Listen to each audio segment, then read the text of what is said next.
Is your condenser dryer displaying the mysterious H20 error code at you? Well, it can also be read as H20, and you may get a clue from that as to what the problem actually is.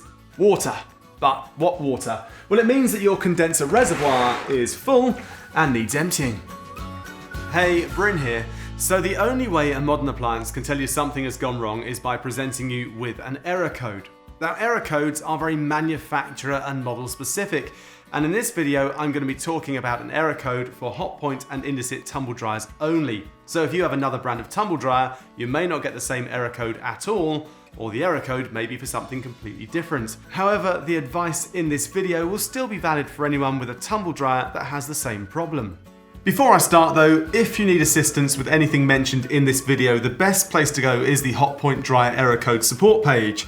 This page has everything you need to know about Hotpoint dryer errors, how to read them, and what to do about them. So error code H20 is your condenser dryer's way of telling you that your water reservoir is full. Now in a condenser dryer, water is drawn out of your clothes during the drying process. As that water is pulled out of your clothes, that water has to go somewhere, and that somewhere is here, the reservoir. And as you can see from mine, it's completely full.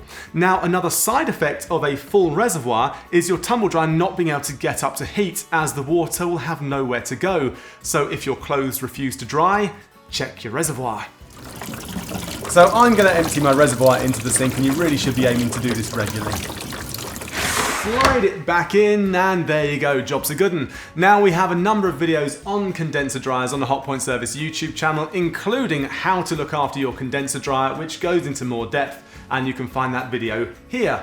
And remember, for anything dryer related or to live chat with one of our service team, visit hotpointservice.co.uk.